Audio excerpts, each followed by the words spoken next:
My name is Guy Wallace, and I'd like to orient you to the acceleration strategies of the PACT processes for training and development, learning, and knowledge management. I am the author of the PACT processes, a set of 3 integrated instructional systems design methodologies. I started developing these methods in 1982, and they have been project proven in several hundred ISD efforts by myself, my business partners, my ISD staff at 2 consulting firms, and many of my clients' staff. I have personally conducted over 70 curriculum architecture design projects and over 50 MCD IAD level efforts. I have trained and certified hundreds of my clients' ISD staff. Of course, over the years, these methods have been refined by myself and my business partners as we tweak the process as we applied it in our many consulting projects. I've read with great interest in what many refer to as something along the lines of rapid ISD. Can they be all that more rapid than the PACT processes? And still be performance-based? And still produce content that fits within a larger learning context? And inadvertently doesn't create redundant content? How does PACT stand up to these other approaches? Reviewing the estimating guidelines that I put in my book Lean ISD for CAD on page 152 and for MCD and IAD on page 213. I'm comfortable with those estimating numbers, but I still look with great interest for applications of these rapid approaches to ISD and how they're used and in what kinds of ISD efforts. Have they been involved in the kinds of ISD efforts that I've been involved in my 25 plus years as an external ISD and HPT consultant? Projects such as conducting a performance-based training needs analysis, what I call a curriculum architecture, for automotive brand managers leading a 3 to 5 year effort and responsible for a $3 to $5 billion budget. How rapidly could they address that? The CAD effort that I used conducted that project per the standard guidelines very quickly. Or for the design of 30 plus days of leading edge combinatorial chemistry technology training intended for a target audiences of PhD chemists. I did the analysis and design, a macro level of design, in a long 2-day combined analysis and design team meeting.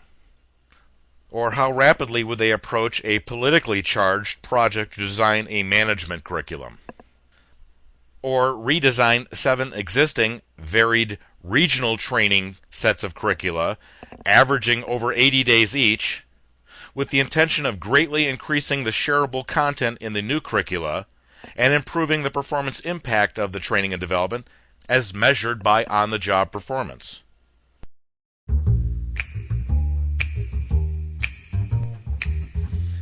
Most of the examples, not all, but most, for this rapid ISD approach seem to be applied on what I would call artistic instructional one-offs, where the instruction is an island all to itself in a sea of corporate content. And while that may occasionally be appropriate, it most often is not. But if it works and creates performance-based content that will have a positive impact on the learner, who is really a performer first and foremost, and their ability to perform, then I like the idea. I want fast too. And PACT is intended to be fast, or accelerated. But there are emergency situations that call for faster than fast. I'll address 3 situations like that in a few minutes.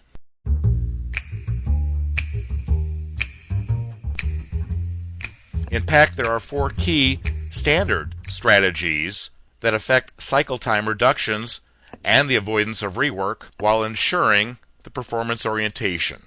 These key acceleration strategies are 1. The use of teams, 2. The use of templates and tools, 3. The use of a standard but flexible process, 4. The use of divide and conquer staffing assignments.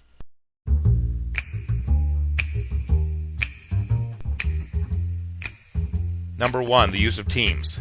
Designated teams of the right people doing the right kinds of things for different kinds of tasks is a key acceleration strategy. Assembling the project steering team to review the project plan accelerates the entire effort. Using an analysis team and design team of master performers for the CAD or MCD type ISD efforts speeds the process by creating a consensus on the spot. The same can be said for analysis review team meetings and design review team meetings in that they can make changes, embellishments, corrections on the spot. I also use development teams and pilot test teams and pilot test deployment teams throughout the PACT processes as appropriate to the situation.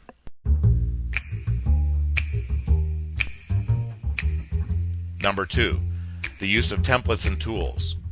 PACT has many templates and tools. We have templates for target audience data, areas of performance, performance models, knowledge and skill matrices, existing training assessments, existing training definitions, training and development paths, and individual training and development planning guides, module specs, event specs, event map of lessons, lesson maps of instructional activities, instructional activity specs.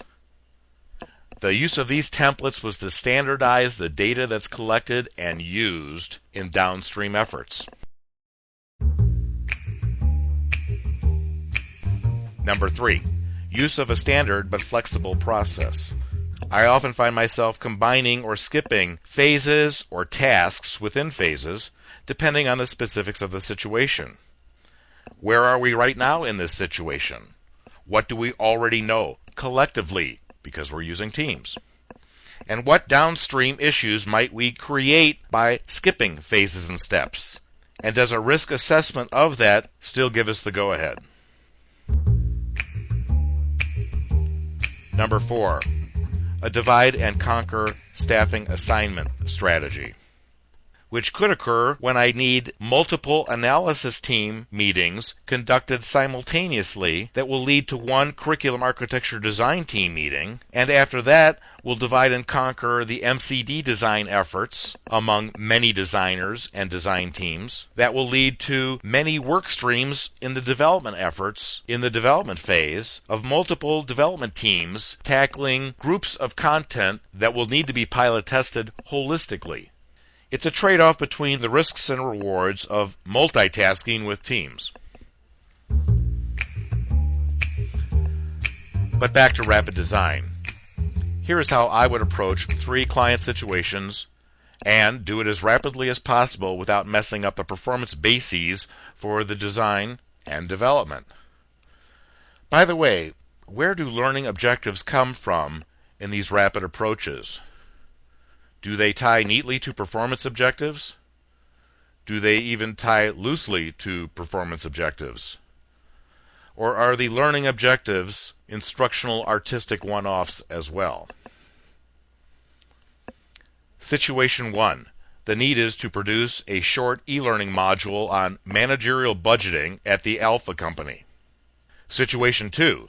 The need is to produce a 2 to 4 day group-paced, facilitator-led course on win-win labor relations for groups of 10 to 20 managers per session. Situation 3.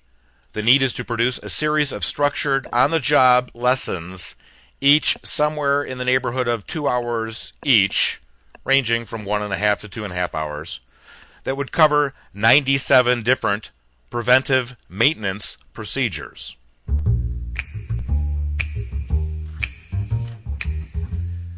Situation 1. The need is to produce a short e-learning module on managerial budgeting at the Alpha Company. If confronted with such a situation, the first thing I would do is I would draw up a lesson map.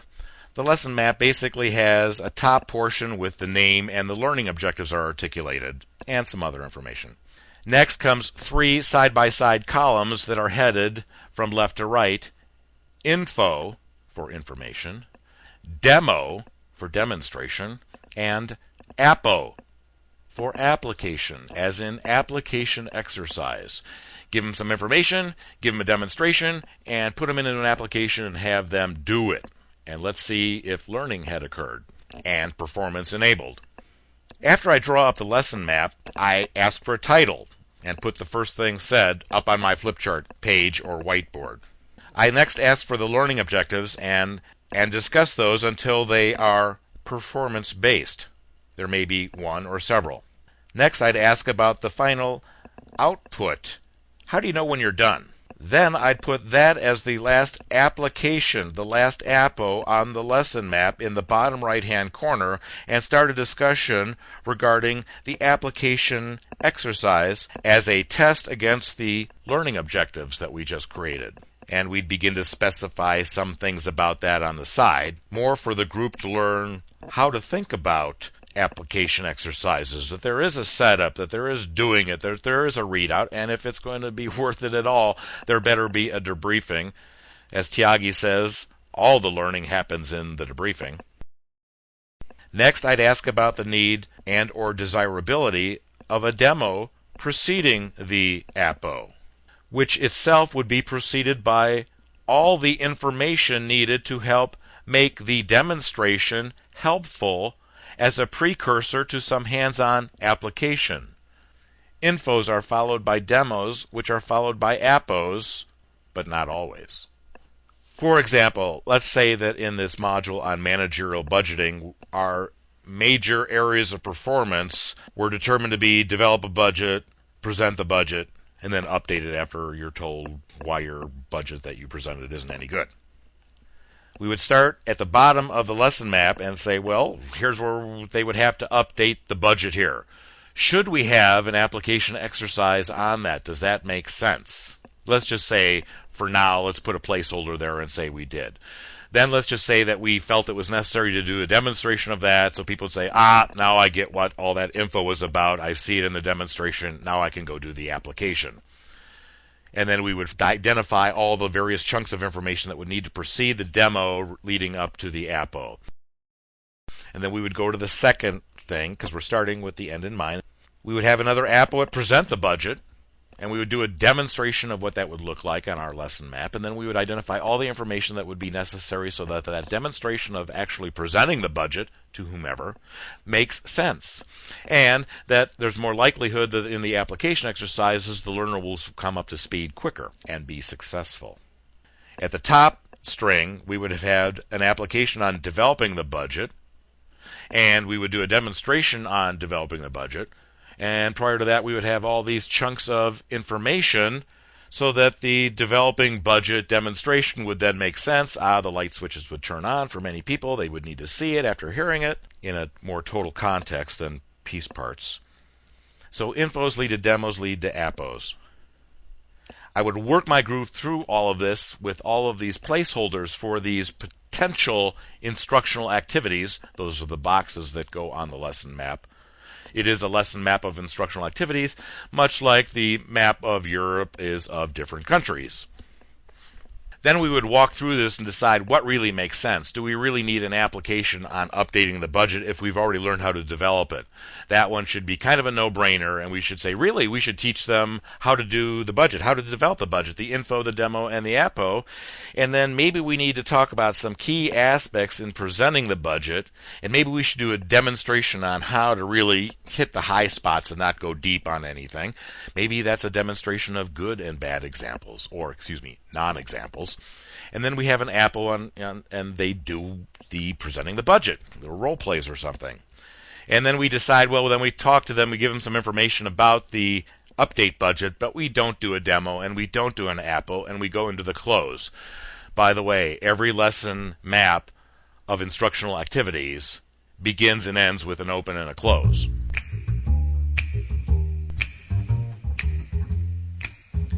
Situation 2. The need is to produce a 2 to 4 day group-paced, facilitator-led course on win-win labor relations for groups of 10 to 20 managers per session. First of all, meeting with a team, I'd define the areas of performance. What do we mean by win-win labor relationship? How do we block that out so that we've covered the whole thing and segmented in some logical, rational approach? so that we can teach it. Then I'd develop an abbreviated performance model, identifying what are the key outputs and just the major tasks for each one of those areas of performance. Then I would do an abbreviated knowledge and skill assessment, going through my 17 categories of knowledge and skills and creating some knowledge and skill matrices on a whiteboard or flip chart. Then I would go and do an event map of lessons and say, how do we block the training out here? If we're going to have an event on training, is it one? Is it multiple events? We have to decide that. Then we're going to decide, so if we have this event, how does it block out into lessons? It would be, in a traditional sense, the names on the tabs in the binder. So I'd map that out, all those lessons, and then I would go back and do a lesson map of instructional activities in a similar fashion to the situation number 1 that we've just covered. Situation 3. The need is to produce a series of structured on-the-job training lessons, each averaging 2 hours with a range from 1.5 to 2.5 hours. They will cover 97 different preventative maintenance procedures. I'd approach this one somewhat the same as situation number 2, but know that my analysis would be very different. I'd start with a generic set of tasks and outputs that we would then put into a block diagram, which would become my areas of performance. What I'm looking for is a cycle related to performance preventative maintenance, PM. If I'm doing a PM, what are the major things that I do that I would actually go do on the next PM, regardless of what equipment I was doing the preventative maintenance on in the first place? So we get the AOPs blocked out. For example, let's say that what everybody told me was that first thing they do is review the work order for the PM. Then they have to schedule their day because they've got a whole bunch of these, and it makes sense to schedule them one way or another depending on where all this equipment is in the facility. Then they go gather their tools and equipment. Then they actually show up and conduct the PM. Then they conduct a final test. And then they do the documentation, a couple different types of documentation.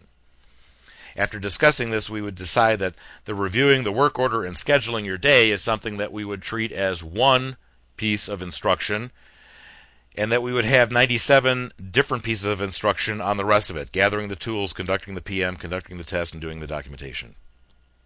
After getting that done, I would skip all the way to the lesson map to create what we call a cloner, a template that we're going to either use as is or modify each time. Sometimes we don't know until we're through it in terms of which way that was going to go. We'd create a template of a lesson map. Again, learning objectives at the top, and then 3 columns for the info, demo, and the APO.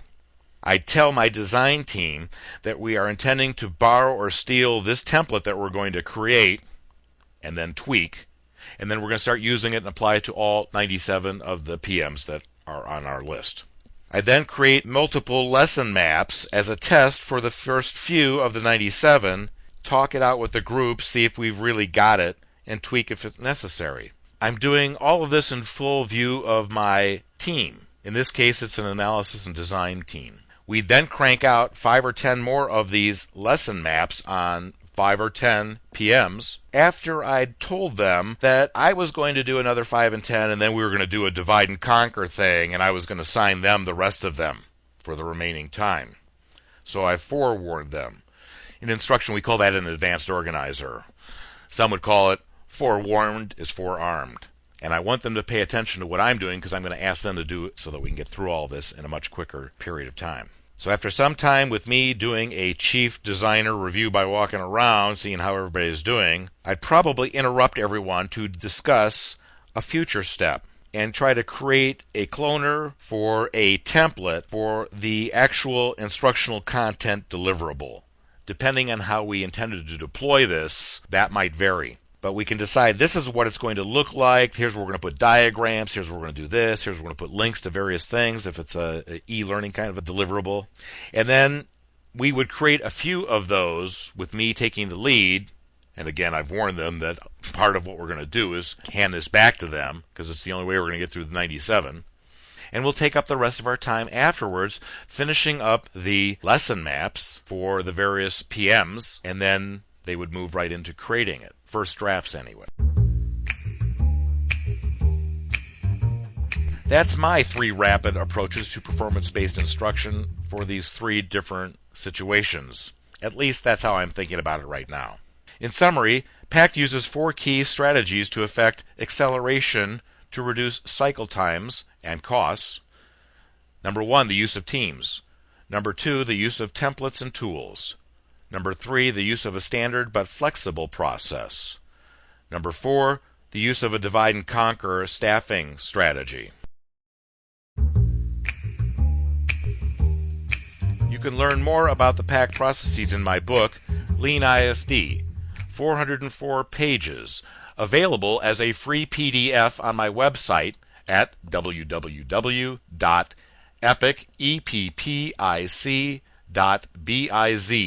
epic with 2 P's, .biz.